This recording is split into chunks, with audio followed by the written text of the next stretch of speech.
오늘 함께 나눌 하나님의 말씀은 마가복음 8장 34절 한 절의 말씀 우리가 가지고 말씀을 나누겠습니다. 마가복음 8장 34절 우리 한 음성으로 같이 읽겠습니다. 시작. 무리와 제자들을 불러 이르시되 누구든지 나를 따라오려거든 자기를 부인하고 자기 십자가를 지고 나를 따를 것이니라. 아멘. 저는 이 한 절의 말씀을 가지고 주님과 함께 길을 가는 자, 주님과 함께 길을 가는 자라는 제목으로 함께 은혜의 말씀을 나누겠습니다.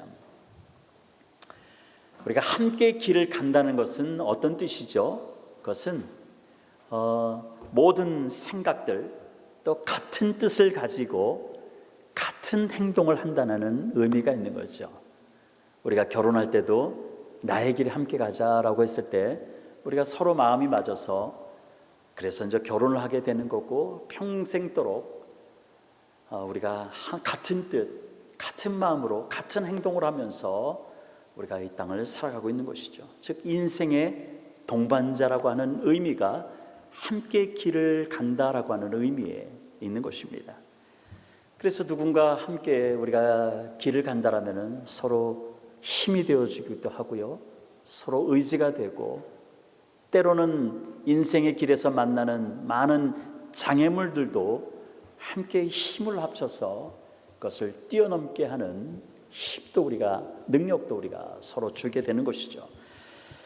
저와 여러분은 하나님께서 주님의 자녀로 불러주셨습니다.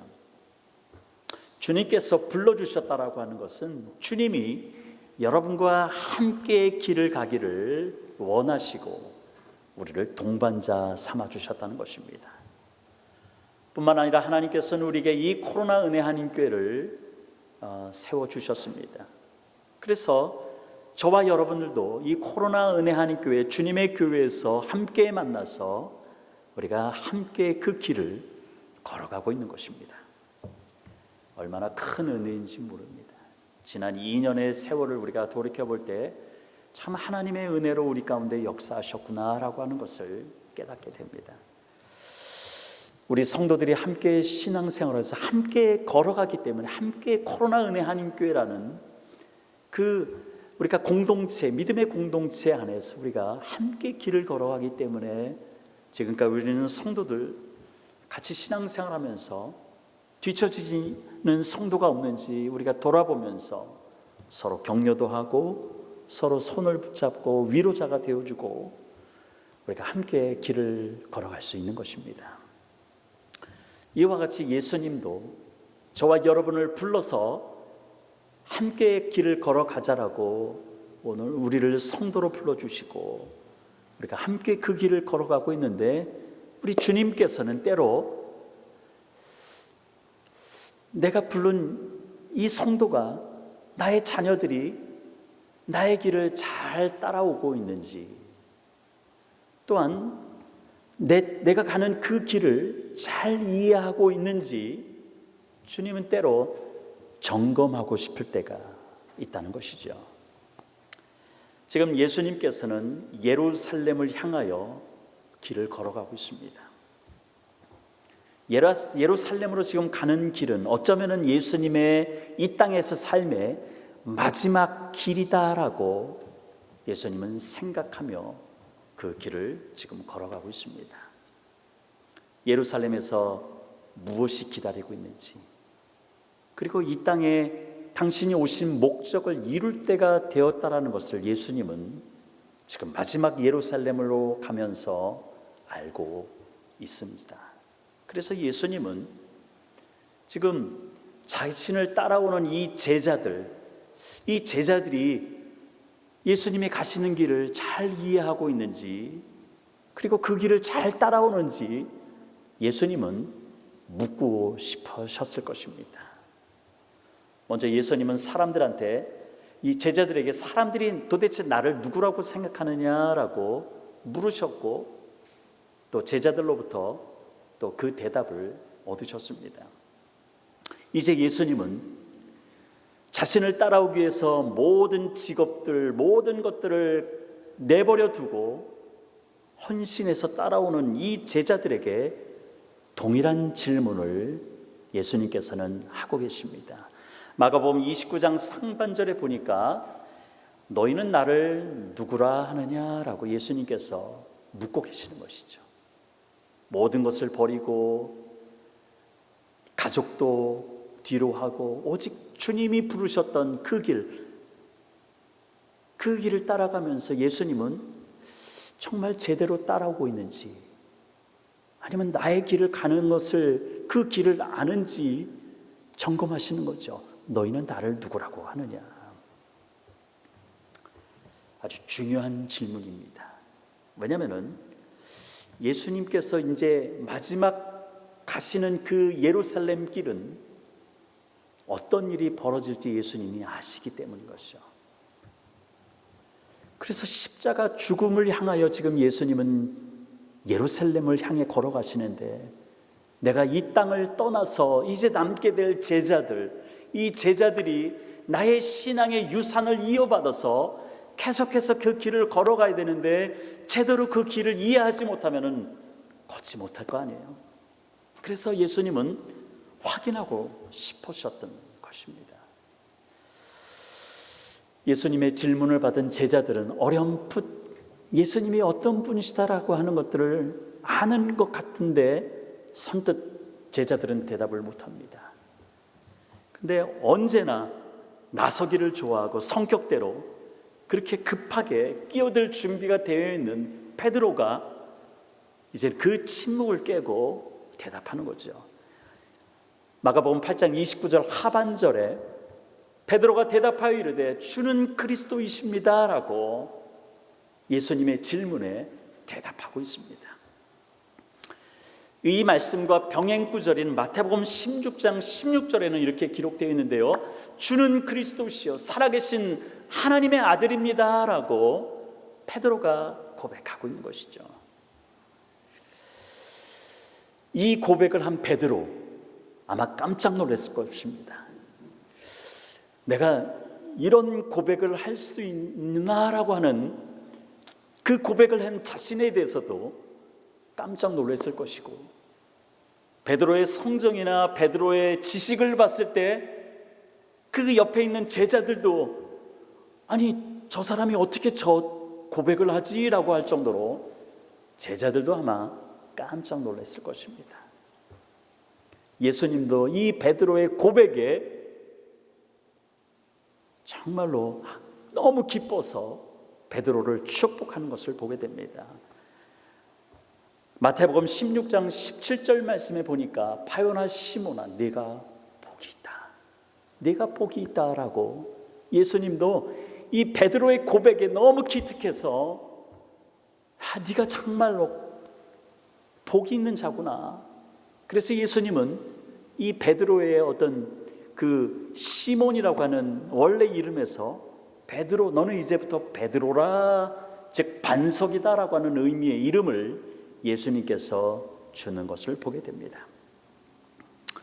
이제 예수님께서 이 베드로의 고백이 곧 제자들의 고백임을 아시고 이제 곧 도착하게 될 예루살렘에서 어떤 일이 벌어지는지 이제는 제자들에게 이 고백을 할 정도가 됐으니까 한번 내가 예루살렘에서 어떤 일이 나에게 닥칠지를 한번 이야기할 때가 됐구나라고 하는 의미로 예수님께서 제자들에게 이야기합니다.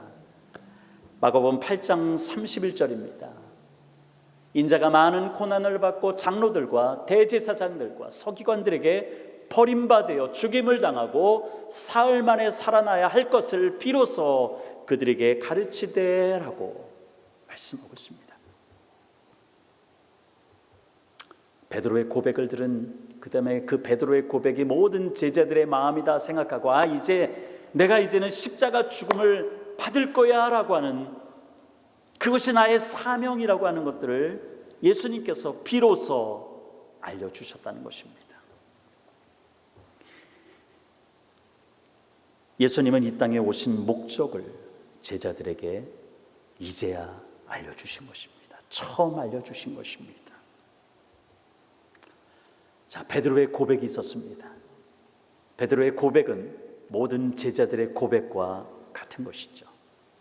그리고 예수님의 칭찬이 있었습니다. 그리고 예수님은 자신이 이 땅에 온 사명이 뭔지, 하나님이 왜 자신을 보내줬는지 그 사명의 길을 이야기하였습니다. 여기까지 얼마나 은혜가 넘칩니까? 감동이 넘칩니까? 근데 그 순간에 그곳에서 사고가 터졌습니다. 이 은혜가 넘치는 자리에 사고가 터졌습니다. 제가 예전에 아내하고 데이트할 때 어떤 찬양 집회에 갔었는데, 찬양 집회 아주 유명한 찬양 사역자들이 와서 찬양하는 집회였는데, 아주 찬양하면서 그 엄청난 큰 그 회관에서 찬양하며 은혜도 충만히 받고 아주 기쁨으로 성령 충만한 가운데 이제 집회를 마치고 집에 가는데, 제가 이게 운전하다가 잘못 판단해서 유턴을 잘못해서 경찰한테 걸렸습니다. 경찰한테 걸려가지고 티켓을 먹었는데 은혜가 충만하고 기분 좋게 나왔다가 기분이 쫙 풍선 바람 빠지듯이 그런 적이 있었는데요. 지금 이 상황이 그런 거예요. 베드로, 예상치 못했던 이 베드로가 예수님은 그리스도입니다, 하나님의 아들입니다 라고 이렇게 고백했는데, 그리고 거기에 대해서 예수님이 칭찬도 하시고 이름도 바꿔주시는 그 은혜가 충만한, 그리고 예수님도 자신의 사명이 무엇인지 알려주시는 그 은혜의 순간에 완전히 찬물을 끼얹는 사고가 터졌습니다. 32절 말씀에 이 베드로가 드러내놓고 이 말씀을 예수님이 하셨을 때 베드로가 예수를 붙들고 항변하매라고 말씀하고 있습니다. 좀 전에 칭찬받던 베드로, 그 모습은 온데간데 사라지고 갑자기 베드로의 마음이 변해서 예수님을 붙들고 항변하였다라고 기록하고 있습니다. 여기서 붙들다라고 하는 이 말의 의미는 뭐냐면, 단어는 예수님을, 베드로가 어부였잖아요. 평생 어부로 사기 얼마나 힘이 있겠어요. 그 예수님을 그 힘으로 그냥 자기 쪽으로 확 잡아당겨가지고 예수님을 붙잡았다는 것이죠. 그리고 항변하다라고 하는 이 말은 뭐냐, 고난을 받을 것에 대해서 얘기하는 그 예수님, 힘없으신 예수님을 힘으로 그냥 끌어당겨서 예수님을 꾸짖고 있다라고 하는 의미가 이 항변하다라고 하는 의미입니다. 강하게 반대하고 있는 것이죠. 앞뒤 분간 못하고 다혈질의 성격인 이 베드로는 무슨 소리 하는 거냐고, 예수님이 죽는 일은 절대 일어나서는 안 되고, 그 길을, 예수님을 고난 가운데로 이끌어가는 어떤 사람이라도 내가 그 길을 내가 막아서서 내가 방어하겠다라고, 마치 예수님 내가 이제는 앞으로 알아서 처리할 테니까 예수님 그냥 제 뒤만 잘 따라오세요 라고 하는 그런 의미의 이 베드로가 갑자기 돌변해서 이런 말을 한 것입니다. 우리는 성경을 통해서 베드로는 예수님의 그 놀라운 하나님의 기적을 눈으로 봤습니다. 그 기적을 보면서 이 베드로는 분명 예수님이 일반 사람들과 다른 뭔가 메시아 같은 그런 마음들이 생겼습니다. 그래서 예수님이 물어보실 때 얼떨결에 예수님은 그리스도입니다 라고 그렇게 고백했던 것입니다. 그러나 우리가 성경을 볼 때 베드로를 포함해서 제자들은 예수님에 대해서 그리스도다, 하나님의 아들이라고 생각만 하고 말만 했지, 정작 예수님이 십자가에 죽으신다라고 하는, 그래서 이 땅에 오서 많은 영혼을 구원하기 위해 오신 그리스도라고 하는 것은 꿈에도 생각 못했던 것입니다. 여전히 예수님의 그 기적, 웬만한 사람이 할 수 없는 그 놀라운 기적을 보면서 세상의 정복자로서 지금 로마의 압제로부터 자신들을 해방시켜줄, 나라를 독립시켜줄 정치적인 왕으로 그들은 여겼던 것입니다.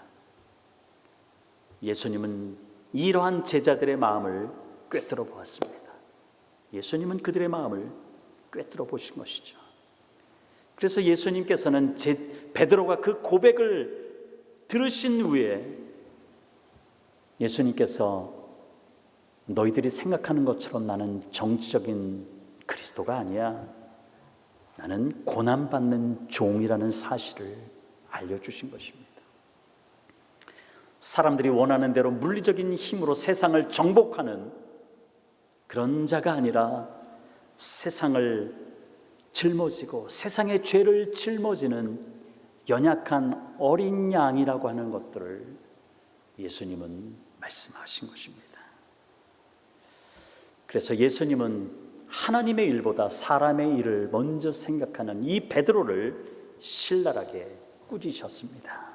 33절의 말씀에 예수께서 돌이키사 제자들을 보시며 베드로를 꾸짖어 이르시되 사탄아 내 뒤로 물러가라. 내가 하나님의 일을 생각하지 아니하고 도리어 사람의 일을 생각하는도다라고 말씀하신 것이죠.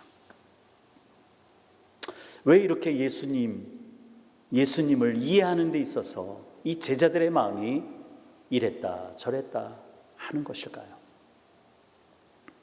왜 어떤 사람들은 하나님 앞에 은혜 받아서 교회에 충성하겠다고 이렇게 얘기하고 행동하다 갑자기 변해서 하나님의 일보다 사람의 일을 생각하며 성도들에게 아픔을 주고 떠나는 일을 반복하고 있는 것일까요? 신앙의 연수나 직분과 상관없이 아직 예수님을 온전히 만나지 못했기 때문입니다. 예수님을 온전히 만나지 못했기 때문에 당연히 예수님을 온전히 알지 못했다라고 하는 것이죠. 지금 베드로를 포함해서 이 제자들이 예수님을 그토록 따라다녔지만은 온전히 예수님을 알지 못했기 때문에 예수님에 대해서 생각할 때 이랬다 저랬다 그렇게 마음이 심하게 변했던 것이죠. 여러분이 성경을 읽을 때 내가 지금 읽는 그 본문의 스토리를 잘 이해하기 위해서는 그 스토리의 앞뒤 문맥을 스토리를 잘 이해하는 것이 중요합니다. 왜냐하면 성경은 연결되어서 일어나는 메시지이기 때문에 한 부분만 여러분이 성경을 읽고 이해할 수는 없는 거예요. 그 스토리의 앞뒤 문맥을 잘 파악해야 되는 것이죠. 오늘 지금 예수님과 베드로의 대화를 나오는 이 스토리가 있기 전에 어떤 사건이 있었죠? 여러분이 성경을 이미 묵상했듯이 베세다에서 예수님이 소경을 치료한 사건이 있었습니다. 그런데 예수님께서 이 소경을 치료하는 데 있어서 평소와는 다른 그 치료의 역사를 보여주는 것을 보게 됩니다. 예수님이 평소 같으면 어땠죠? 어떤 병이든지 예수님 앞에 오면은 단번에 그냥 그 고침을 받아서 침상도 들고 갈 정도로 그렇게 하나님의 놀라운 역사가 있었고요. 또한 야이로의 딸처럼 이미 죽은 소녀였지만은 예수님이 한마디로 일어나라, 이 한마디에 벌떡 일어나서 살아나는 역사가 있었던 것이죠. 근데 이 벳세다에서 지금 오늘 우리가 나누는 이 본문 바로 앞에 있는 그 사건에서는 이 소경을 고칠 때 한 번에 일어나지 못했어요. 2번 안수했다라고 성경은 기록합니다. 어떤 메시지를 주려고 하는 걸까요? 그리고 그 메시지가 오늘 우리가 나눈 이 말씀과 어떻게 연관이 될까요? 마가복음 8장 23절에 소경의 2눈에 침을 바르시고 안수한 후에 이 소경에게 첫 번째 안수 끝난 다음에 너 지금 뭐가 보이느냐라고 예수님이 묻습니다. 그때 24절에 보니까 쳐다보며 이르되라고 하는 거죠. 사람들이 그냥 흐리게 보이는데 그 사람들이 나무 같기도 하네요라고 이 소경이 대답합니다. 여기서 쳐다보며라고 하는 이 단어는 그냥 봤다는 것입니다. 그냥 보였다는 것이죠. 그것이 어떤 것인지 자세하게 파악하기보다는 그냥 흐릿흐릿하게 그냥 보았다는 것이죠. 근데 25절에 보니까 예수님께서 2번째 안수하신 다음에 예수님께서 또 물으셨겠죠. 그때 이 소경이 주목하여 보더니 나아서 모든 것을 밝히 보는지라 말씀하고 있는 것이죠. 분명하게 보였다는 것이죠. 여기서 주목하여 보다와 밝히 보다라고 하는 단어가 나옵니다. 아까 쳐다보다 하고 이 보다라고 하는 세 가지 형태가 있지만은 다 다른 단어예요. 이 주목하여 보다라고 하는 것은 어떤 거냐? 그냥 사람이 보인다는 것이죠. 쳐다볼 때는 그냥 나무가 움직이는 것 같이 사람의 움직임이 그렇게 보였다면 이제 주목하여 보기 시작했다는 게 그냥 사람이 보이기 시작하는 거예요. 저기 목사님이 지나가시네. 저기 권사님이 보이네. 이 정도로 이제 회복됐다라고 하는 것이죠. 그리고 밝히 보다라고 하는 의미는 어떤 거냐? 이제는 완전히 보게 되었고 완전히 꿰뚫어 보게 되었다는 것이죠. 그냥 사람이 보이는 것이 아니라 아무개 목사님, 아무개 권사님이 보입니다라고 하는 이름을 지칭할 정도가 아니라 이제는 저 목사님, 저 권사님, 저 안수 집사님, 지금 저분의 성격은 이런 거야. 저분은 지금 이런 일을 하시지. 그리고 저분의 자녀들은 어떻게 되지 하면 속사정까지 파악할 정도가 됐다라고 하는 것이 이 밝히 본다라고 하는 의미가 있는 것입니다. 이처럼 제자들은 지금까지 예수님을 따라다녔지만은 그저 기적만 본 것입니다. 기적만 봤기 때문에 예수님이 보이지 않았던 거예요. 그냥 쳐다보면서 예수님을 졸졸 따라다닌 것이죠. 그러니까 똥인지 된장인지 구분도 제대로 못하는 제자로서 예수님의 기적만 보면서 지금까지 따라왔던 것입니다. 그런데 많은 시간을 따라다녀 보니까 거의 2년의 세월이 지나면서까지 예수님을 따라다녀 보니까 예수님의 그 행하시는 일들을 보면은, 말씀하시는 걸 보면은 이거는 일반 사람하고는 좀 틀리네. 우리가 그토록 기다렸던 메시아인가 그리스도인가 라고 하는 생각들이 마음에서 스물스물 올라오기 시작했다는 것입니다. 그런데 예수님에 대해서는 아직 정확히 알지 못합니다. 어떤 일을 하시기 위해서 이 땅에 태어났는지 아직 제자들은 꿰뚫어 보지 못한 것이죠. 그런 까닭에 지금 예수님이 예루살렘에 가면은 체포당해서 죽임을 당할 거라고 하는, 고난을 받을 거라는 이 말에 예수님을 제대로 파악하지 못했기 때문에 나서서 꾸짖을 정도까지 반대했던 것입니다. 이랬던 제자들이 밝히 보는 날이 오게 됩니다. 그날이 어떤 때죠? 우리가 사도행전 2장에서 제자들이 모여서 기도할 때 성령께서 마가의 다락방에 임했을 때 이제는 밝히 보고 그들이 성령 충만한 가운데 주님을 따라가는 제자들로 변했던 것입니다. 그 성령 받기까지는 그냥 무늬만 제자였던 것입니다. 그냥 예수님을 열광하며 팬으로서 그를 따라다닌 것밖에 되지 않았다는 것입니다. 그렇기 때문에 예수님은 여전히 사람의 일을 하나님의 일보다 먼저 생각하는 베드로를 꾸짖고 있는 것입니다. 적극적으로 한 걸음 더 나아가서 자신과 함께 길을 가는 자는 이제 예수님께서 어떠한 길을 걸어가야 되는지를 분명하게 말씀하십니다. 오늘 우리가 읽은 본문 말씀입니다. 34절입니다. 우리 한 음성으로 읽겠습니다. 시작. 무리와 제자들을 불러 이르시되 누구든지 나를 따라오려거든 자기를 부인하고 자기 십자가를 지고 나를 따를 것이니라. 십자가의 죽음으로 향하는 예수님의 길은 예수님만의 길이 아니다라고 우리에게 알려주는 것입니다. 십자가의 길로 가시는 그 예수님과 함께 지금 길을 걸어가는 자들, 저와 여러분들, 그리고 오늘 말씀의 제자들, 이 제자들도 이 십자가의 길을 같이 걸어가야 된다라고 하는 것입니다. 왜 그럴까요? 함께 인생의 동반자로서 길을 걸어가기 때문인 것이죠.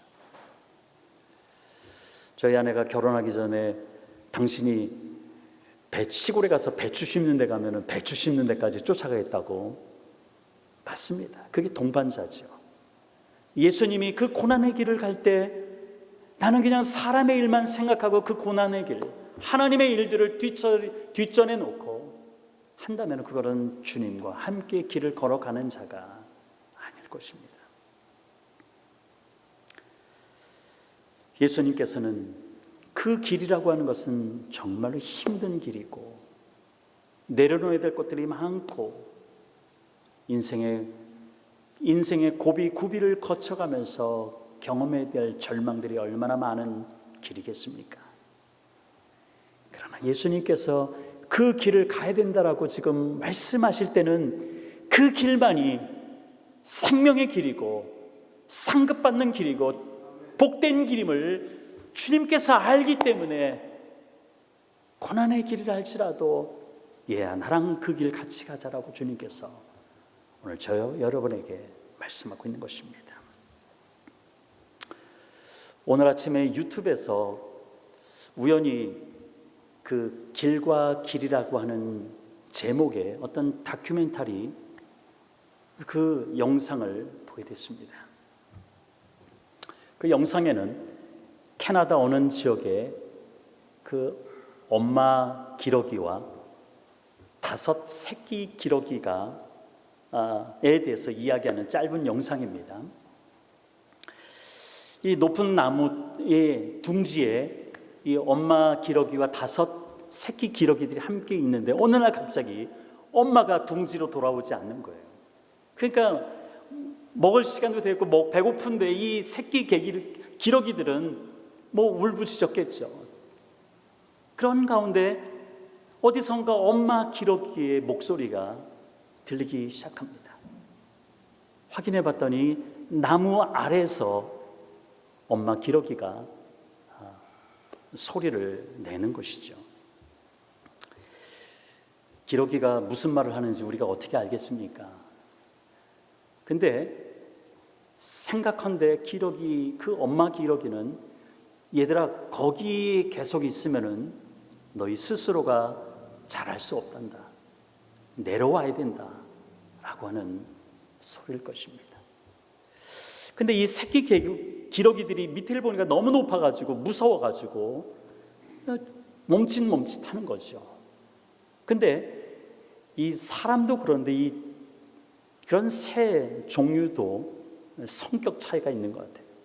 그래서 5명 다 똑같겠습니까? 우리 자녀들도 성격이 다 다른데, 그러니까 성격이 적극적이고 이게 강한 성격의 새끼 기러기가 먼저 주춤주춤하다가 먼저 뛰어내립니다.